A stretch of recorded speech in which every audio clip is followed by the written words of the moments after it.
Assalamualaikum warahmatullahi wabarakatuh. Kami dari kelompok 192204 akan mempresentasikan hasil dan pembahasan modul gas absorption. Perkenalkan, nama saya Riko Ristriawan dengan NRP 14/2017-027 dan rekan saya Iftikar Fauzi Nugraha dengan NRP 14/2017-015.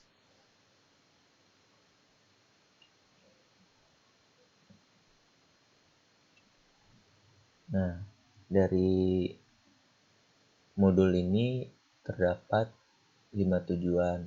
Untuk yang pertama, yaitu mengetahui dan melakukan proses absorpsi menggunakan weighted wall column dan packed bed column.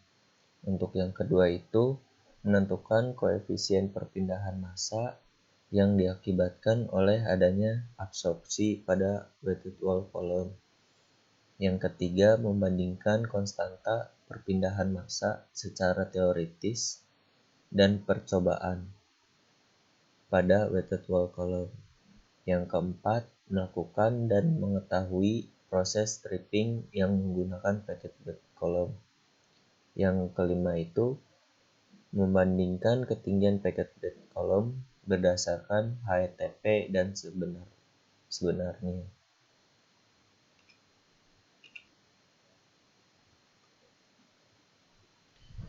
Kemudian yang pertama untuk hasil dan pembahasan pada modul ini yaitu proses absorpsi menggunakan weighted wall dan packed bed column.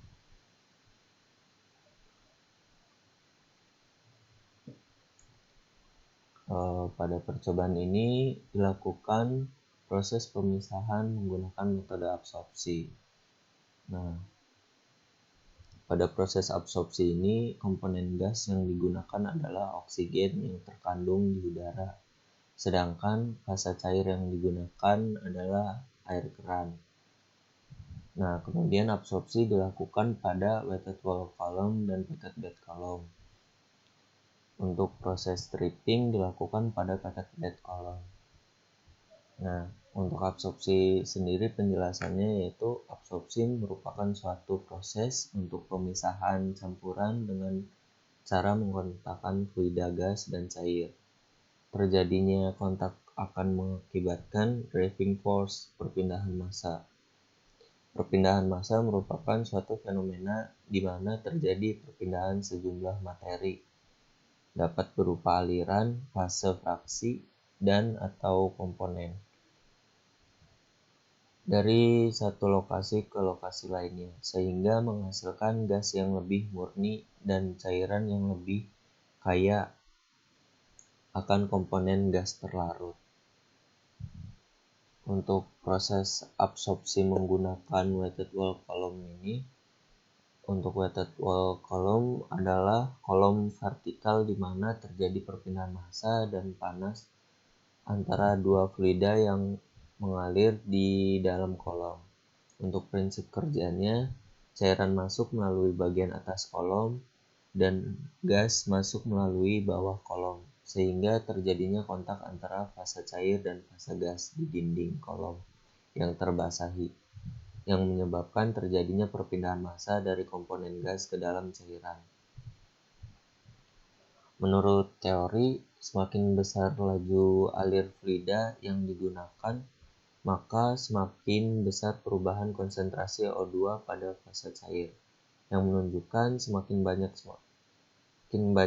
O2 yang terserap oleh cairan karena semakin tinggi laju alir, maka laju pergantian permukaan bidang kontak akan semakin cepat dan semakin banyak kontak antara gas dengan cairan, sehingga semakin banyak O2 yang terabsorpsi dari konsentrasi tinggi ke konsentrasi rendah. Pada percobaan dengan weighted wall column dengan variasi laju alir cair 0,5, 1 dan 1,5 lpm dapat dilihat dari tabelnya. perubahan konsentrasi didapatkan hasil yang sesuai dengan teori, karena pada laju alir gas ataupun cair yang lebih besar didapatkan hasil perubahan konsentrasi yang lebih besar juga. Pada gambar juga dapat dilihat terjadi peningkatan perubahan konsentrasi terhadap laju alir cair. Hal ini menunjukkan semakin besar laju alir cair ataupun gas, maka semakin besar pula perubahan konsentrasinya. Hal ini dikarenakan banyak kontak antara fluida gas dan fluida cair. Maka hal ini menunjukkan bahwa sesuai dengan teori. Kemudian untuk yang kedua yaitu proses absorpsi menggunakan packet bed column. Packet bed column sendiri yaitu salah satu jenis kolom yang populer, merupakan suatu silinder panjang, biasanya berdiri tegak dan berisi packing. Yang diam di dalamnya packing tersebut berfungsi untuk memperluas kontak antara fasa gas dengan fasa cair. Untuk prinsip kerjanya, cairan masuk melalui bagian atas kolom sehingga terjadi kontak antara fasa gas dengan fasa cair pada packing yang terdapat di dalam kolom. Terjadinya kontak fasa cair dan gas tersebut menyebabkan terjadinya perpindahan massa dari gas ke cair. Terus kemudian untuk teorinya, semakin besar laju alir fluida yang digunakan, maka semakin besar perubahan konsentrasi O2 pada fasa cair, yang menunjukkan semakin banyak O2 yang terserap oleh cairan. Karena semakin tinggi laju alir, maka laju pergantian permukaan bidang kontak akan semakin cepat dan semakin banyak kontak antara gas dengan cairan, sehingga semakin banyak O2 yang terabsorpsi. Pada percobaan packet bed column dengan variasi 0,5 dan 1 kemudian 1,5 LPM ini dapat dilihat dari tabelnya. Pada tabel dapat dilihat perubahan konsentrasi O2 yang didapat sesuai dengan teori, karena pada laju alir gas ataupun cair yang lebih besar didapatkan hasil perubahan konsentrasi O2 yang lebih besar juga. Kemudian bisa dilihat juga dari grafiknya.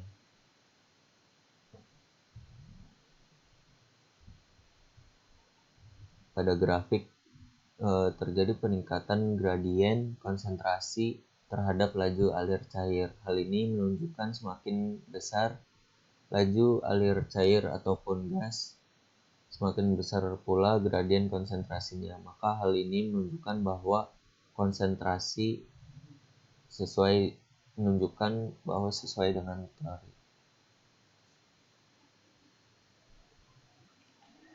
Pada proses absorpsi menggunakan weighted wall column dan proses absorpsi menggunakan packet bed column ini, O2 pada weighted wall column didapatkan lebih kecil dibandingkan dengan gradien konsentrasi O2 pada packet bed column. Hal ini sesuai dengan teori, karena menurut teori packet bed column yang didapatkan gradien konsentrasi yang lebih besar, karena pada packet bed column terdapat packing yang menyebabkan semakin luas permukaan bidang kontaknya, sehingga proses perpindahan massa semakin besar dan difusi O2 ke dalam fluida cair akan semakin besar. Sedangkan pada weighted wall column, kontak antara fasa gas dan fasa cair hanya terjadi pada dinding kolomnya. Kemudian yang kedua yaitu penentuan koefisien perpindahan massa atau KL pada weighted wall column.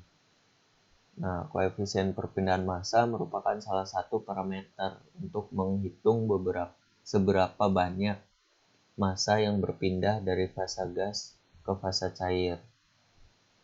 Koefisien perpindahan Massa dipengaruhi oleh laju alir, di mana semakin besar laju alir maka koefisien yang berpindah massanya pun akan semakin besar juga.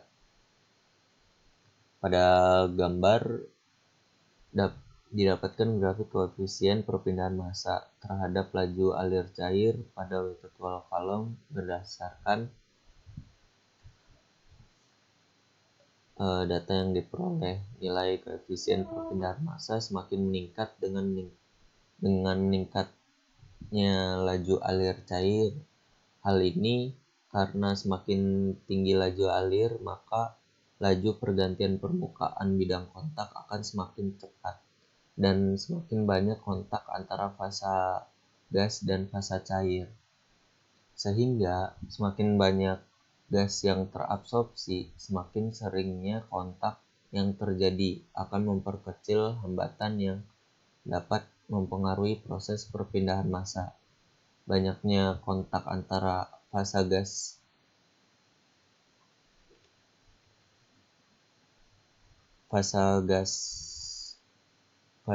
dan fasa cair dapat memperbesar proses perpindahan massa dan dengan begitu nilai koefisien perpindahan massa akan meningkat juga.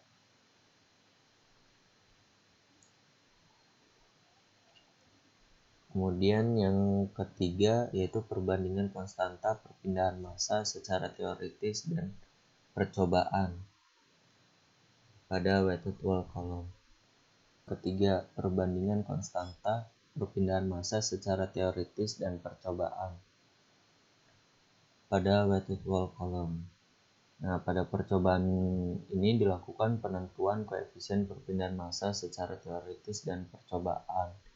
Nilai koefisien perpindahan massa dipengaruhi oleh bilangan-bilangan tak berdimensi, yaitu bilangan Sherwood, bilangan Schmidt, bilangan Galilea, dan bilangan Reynolds. Nilai konstanta perpindahan massa atau F diperoleh dari kurva hubungan ln SH dengan ln RE dan ln F sebagai intercept. Lalu laju alir serta suhu juga dapat mempengaruhi pada nilai konstanta perpindahan massa. Semakin besar konsentrasi, maka nilai konstanta perpindahan massa akan semakin besar. Hal ini dikarenakan konsentrasi yang besar dihasilkan jika laju alir dari fluida rendah. Pada tabel hasil percobaan ini, dari secara percobaan dan teoritis, nilai perpindahan massa secara teoritis dan percobaan, setiap variasi laju alir gas berbeda. Perbedaan ini disebabkan karena adanya perbedaan asumsi yang digunakan pada nilai konstanta perpindahan massa secara teoritis. Pada F teoritis, asumsi yang digunakan adalah fluida yang mengalir melewati tabung, sedangkan pada percobaan dilakukan fluida mengalir di dinding kolom sehingga kontak antara fasa gas dan fasa cair terjadi pada dinding kolom. Lalu pada perhitungan F teoritis, perubahan konsentrasi O2 tidak dihitung atau tidak diperhitungkan, sehingga menyebabkan nilai F teoritis lebih besar dibandingkan dengan nilai percobaan. Kemudian yang keempat, stripping menggunakan packet bed column.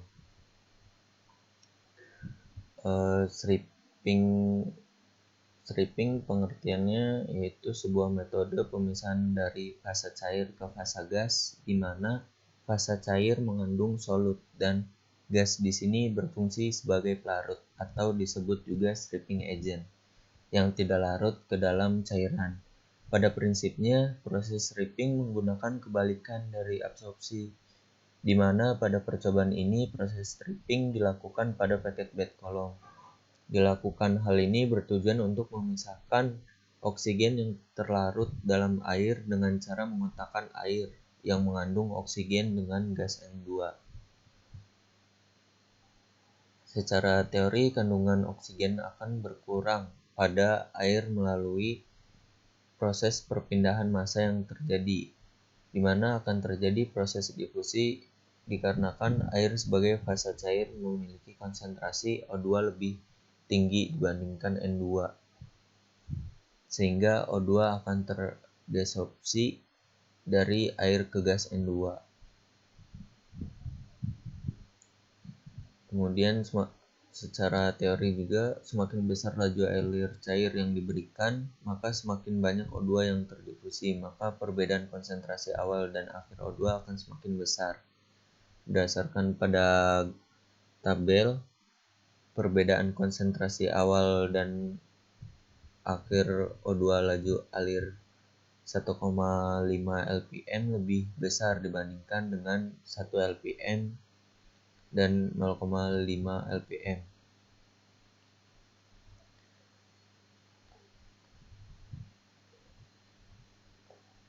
Hal ini sesuai dengan teori.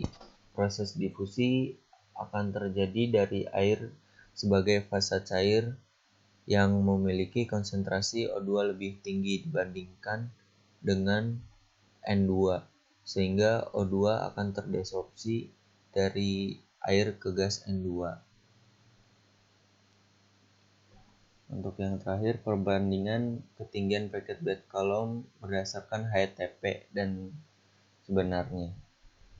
Untuk HTP sendiri, kepanjangannya High Equivalent of Theoretical Plate.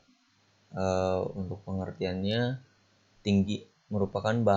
merupakan tinggi bahan isian yang akan memberikan perubahan komposisi yang sama dengan perubahan komposisi yang diberikan oleh setiap plate teoritis.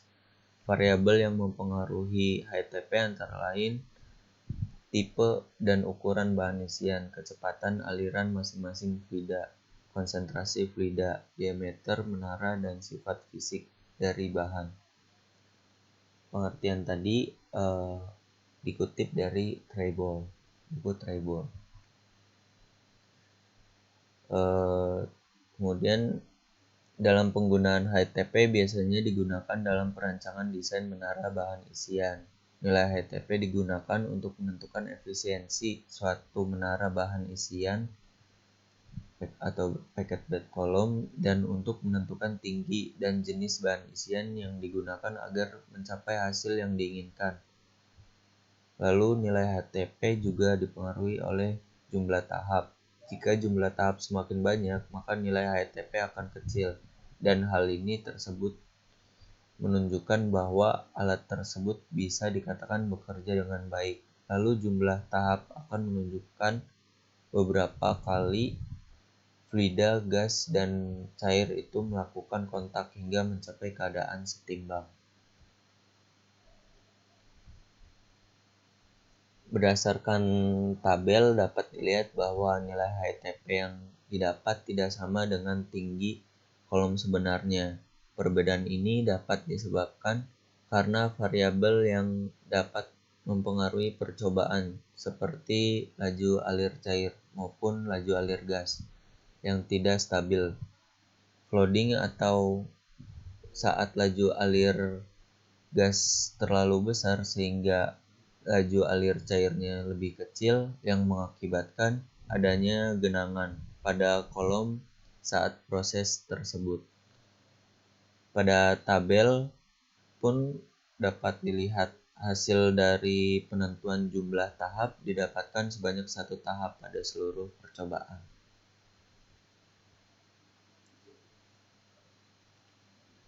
Sekian dari penjelasan kami, kurang lebihnya mohon maaf apabila ada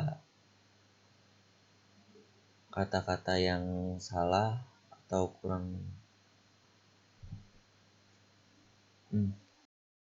Assalamualaikum warahmatullahi wabarakatuh. Di sini saya Etikat Fauzi akan menjelaskan mengenai larutan COSOB sebagai upaya optimalisasi pemurnian gas CO2.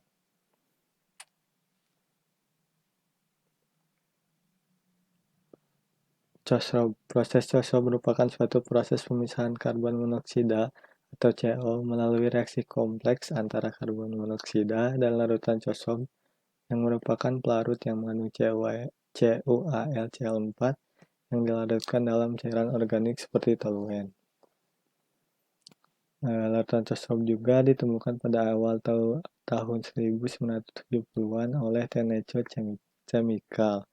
Larutan cosob dapat terbentuk dengan bereaksikan toluen dengan senyawa AlCl3 dan CuCl sehingga terbentuk kompleks larutan cosob CuAlCl4. Nah, ini adalah flow diagram proses cosob.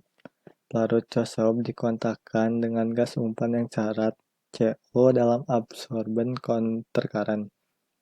Pada temperatur tinggi dan tekanan di atas 2 atm, pelarut akan menghasilkan senyawa kimia kompleks CuCl4 toluen CO yang dapat memperoleh kembali CO hingga lebih dari 99%. Senyawa lain yang terdapat dalam gas umpan yang memiliki kelarutan dalam basa aromatik pelarut cosob perlu dihilangkan yang dapat dihilangkan menggunakan unit flash. Aliran flash dalam jumlah kecil ini dapat dikompresi dan di-recycle ke dalam absorber atau dapat digunakan sebagai bahan bakar. Pelarut cosob kaya CO yang keluar dari unit absorber ataupun unit flash dipanaskan terhadap pelarut cosob dari bagian bottom stripper dan dilewatkan di bagian atas stripper. Panas dari reboiler eksternal menghasilkan proses stripping untuk memperoleh gas karbon dioksida sehingga produk overheat dengan kemudian sekitar 99%. Kemudian, pelarut dikeluarkan dari bawah stripper dan melepaskan panas untuk umpan. Pelarut murni yang diperoleh kembali keluar pada bagian bottom stripper dan melepaskan panas ke umpan stripper, atau disebut juga rich solvent, yang kemudian didinginkan sebelum di-recycle ke absorban. Di sini selanjutnya ada kelebihan proses cosob. Proses cosob dapat menghasilkan karbon monoksida secara kuantitatif pada kemurnian hingga lebih dari 99%. Yang kedua, proses cosob tidak tergantung pada kondisi operasi atau tekanan dan temperatur yang ekstrim untuk mendapatkan pemisahan CO yang efektif dalam campuran gas. Yang ketiga, pelarut cosob memiliki kapasitas absorpsi yang tinggi. Yang keempat, pelarut cosob tidak bersifat korosif, sehingga bahan material umum untuk peralatan seperti karbon steel dapat digunakan. Yang kelima, peralatan-peralatan yang diperlukan untuk melakukan proses cosob dapat dengan mudah dibuat, sehingga tidak perlu mengimpor yang dapat memerlukan biaya ekstra. Adapun kekurangan proses cosob, bahan baku toluen mahal, yang kedua bahan baku CuAlCl4 mahal, yang ketiga larutan cosob cepat rusak atau cepat terdegradasi, yang keempat limbah sangat berbahaya termasuk limbah berat dan susah dimusnahkan, yang kelima secara teknis lebih sulit karena kualitas toluen harus dijaga dengan baik, yang keenam larutan sangat iritasi dan reaktif terhadap kulit. Sekian dari penjelasan kami, kurang lebihnya mohon maaf. Semoga ilmunya. Terima kasih sudah menonton videonya. Wassalamualaikum warahmatullahi wabarakatuh.